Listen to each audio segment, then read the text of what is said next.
2016. Around 10 p.m., she was riding in a vehicle near 200 South Oakley Boulevard on Chicago's Near West Side. A black four-door Hyundai pulled up alongside. A male passenger stepped out, fired multiple shots into the car, hitting Jamie in the chest, then ran off as the vehicle sped away. She was rushed to Mount Sinai Hospital but was pronounced dead at 10:19 p.m. An autopsy confirmed she died from multiple gunshot wounds. Winston Delaney, 50, was driving on South Marshfield near 78th Street in Gresham. Y'all killing 50 years old? Come on, man. Even 41 years old, man. It really don't matter how old you is. Come on, man. Come on, man. Come on, man. And don't shoot me. Don't shoot me. I'm just reacting to the video. You know, giving my opinion, man. Around 2:00 a.m. on Thursday, August 11, 2016, with two passengers when someone walking up to their stopped vehicle opened fire from close range. Delaney was struck in the back and forearm. He was transported to Advocate Christ Medical Center in Oak Lawn, but succumbed to his injuries at 2:42 a.m. He lived just 2 blocks away on the 8100 block of South Justine Avenue. A 33-year-old man and a 59 2 blocks away from home.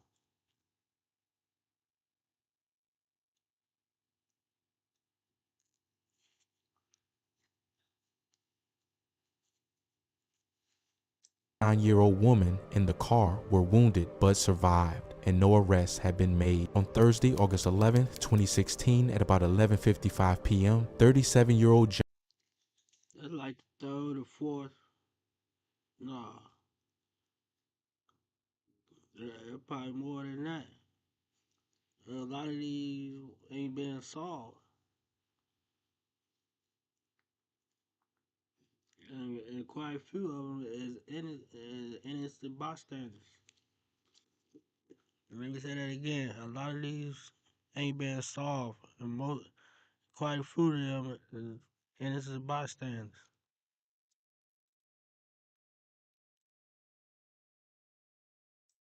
Johnny J. Butler was found unresponsive in a vacant lot in the 6500 block of South Ashland Avenue in West Inglewood, having sustained fatal gunshot wounds to the head.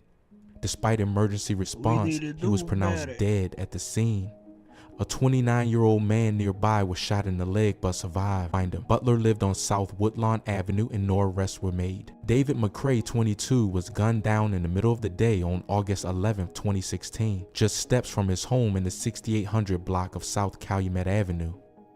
Around 2:30 p.m., someone approached and opened fire, hitting McCrae in the chest and also striking a 6-year-old girl in the back of the head. McCrae was rushed to Stroger Hospital and pronounced dead at 2:49 p.m. The young girl, who was not believed to be the intended target, was taken to Comer Children's Hospital in guarded but stable condition. No arrests have been made. On a Friday, August 12, 2016, at 1:09 p.m., 28-year-old Vincent Winkfield was standing on a front porch in the 400 block of North Laverne Avenue in Austin when a man walked up in a dark SUV and shot him in the head.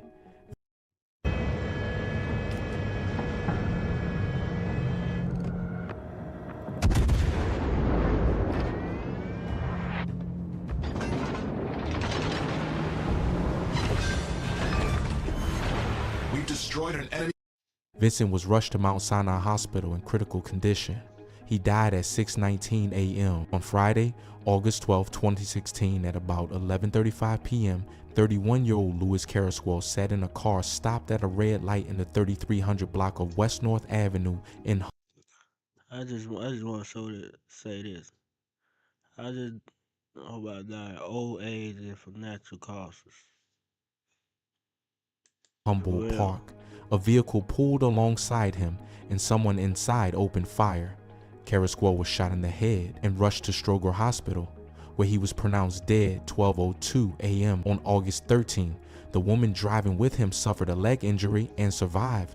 He lived in the 4800 block of West Wellington Avenue No suspects were taken into custody. On Friday, August 12, 2016, at approximately 10:15 p.m., 17-year-old Jonathan L. Stewart was shot in the chest and right leg in the 700 block of West 66th Place, Inglewood, possibly in a drive-by attack. He was transported to St. Bernard Hospital and pronounced dead about 15 minutes later.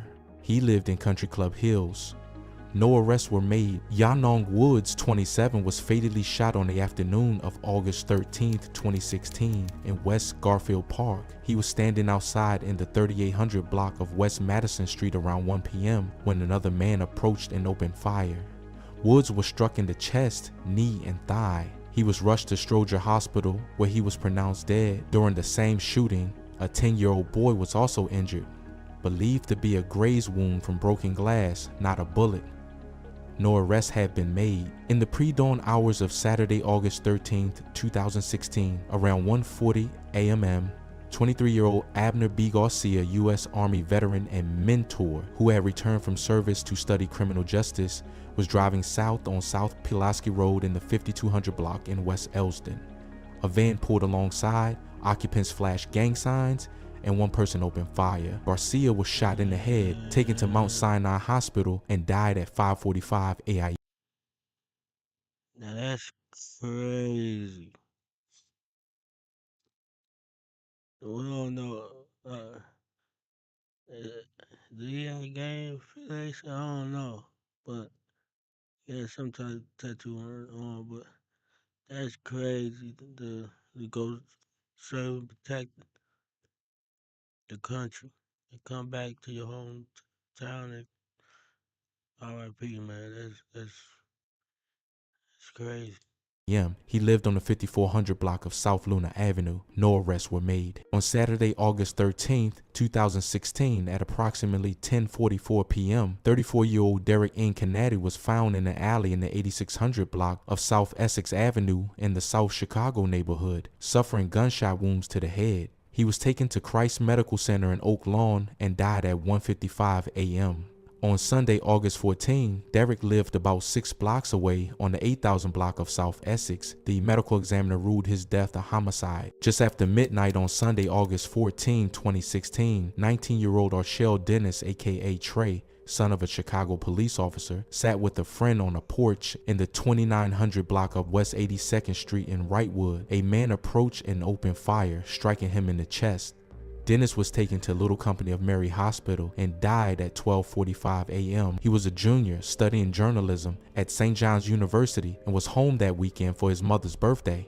The suspect, later identified 18-year-old Anthony Moore, was charged with first-degree murder in 2017. On Sunday, August 14, 2016, at approximately 5:11 a.m., 24-year-old Ladrell Brown was discovered unresponsive in the 5200 block of West Ferdinand Street in the Austin neighborhood. Police responded to a report of a person down and found him lying on the pavement with a gunshot wound to the chest. Emergency crews pronounced him dead at the scene at 5:41 a.m. His residence was on the 500 block of North LeClaire Avenue. No suspects were in custody as area North detectives continued to investigate. In the early hours of Sunday, August 14, 2016, at 2:18 a.m., 31-year-old Antoine Johnson was shot in the back while standing on the sidewalk in the 5000 block of West Van Buren Street in the Austin neighborhood. He was transported to Mount Sinai Hospital, where he died at 3:06 a.m. On the same day, Sunday morning, August 14, 2016, officers responded to a call in the 6700 block of South Wabash. Just after 9 a.m. You don't get tired?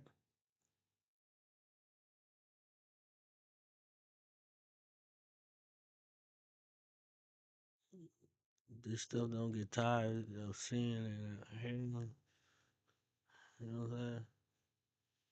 In my opinion. They found 21-year-old Anthony Nelson lying unresponsive with multiple gunshot wounds. He was pronounced dead at the scene at 9:30 a.m. The autopsy ruled it a homicide. It was the second murder on that same block in just over a week. 9 days earlier, a 16-year-old boy was gunned down there. No one was in custody. In a bloody stretch of August, where more than 40 people were shot and 9 were killed, 31-year-old Alfonso Arcauz was one of the names never mentioned in major headlines. Alfonso Arcauz was shot and killed just after 3 a.m. on Sunday, August 14, 2016, on the near west side of Chicago. He was found lying on the sidewalk near the entrance to Toy Herbert Park in the 2100 block of West Adams Street, less than a block away from Chicago Bulls College Prep. It was just after 4 a.m. on August 15, 2016, when police found Chavaris D. Gata, 33, lying in the middle of the street with a gunshot wound to his head. It happened on the first block of North Kilburn Avenue in the West Garfield Park neighborhood. Gata had been walking alongside a 49-year-old man when someone approached him, pulled out a gun, and announced a robbery. The older man handed over money, but it didn't matter. The gunman still pulled the trigger. Gata was rushed to Mount Sinai Hospital, but never regained consciousness. He was pronounced dead at 10:31 a.m. on Tuesday night, August 16, 2016, at 10:45 p.m. Gunfire echoed through the 2200 block of South Kirkland Avenue in North Lawndale. Tyshun Jones, 37, was shot in the head just steps from his own front door. He was rushed to Mount Sinai Hospital in critical condition. Jones fought for nearly 2 days before he succumbed to his injuries at 5:00 p.m. Thursday, August 18th. Yep. So let me get this straight. You're telling me I don't have to spend countless hours consolidating our company's financial data anymore? He died where he had lived. His address listed in the same block where he was gunned down. There were no arrests, no leads, and no answers. Just a man executed in the same neighborhood he called home. His final breath taken in the same hospital as so many others before him. It was rush hour in the West Loop, 5:12 p.m. on August 16, 2016.